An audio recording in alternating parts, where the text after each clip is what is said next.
পিরোজপুর সদর উপজেলা বিএনপির দ্বিবার্ষিক কাউন্সিলের পর ভোট গ্রহণ শেষে গণনার সময় সভাপতি প্রার্থী নাসির মল্লিককে রাজাকার আখ্যা দিয়ে ব্যালট ছিনতাইয়ের ঘটনা ঘটেছে। এ ঘটনার পর নির্বাচনের ফলাফল স্থগিত করা হয়েছে। বুধবার বিষয়টি নিশ্চিত করেছেন জেলা বিএনপির সদস্য সচিব গাজী ওয়াহিদুজ্জামান লাভলু।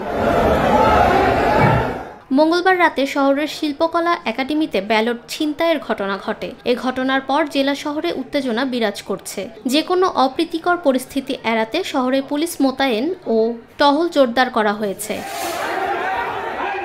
প্রত্যক্ষদর্শীরা জানান, গতকাল বিকালে সুষ্ঠুভাবে সদর উপজেলার ৭টি ইউনিয়নের ৪৯৭ জন কাউন্সিলরের মধ্যে ৪৮২ জন ভোট দেন। কিন্তু হঠাৎ করে হট্টগোল ও হাতাহাতির কারণে কাউন্সিল পণ্ড হয়ে যায়।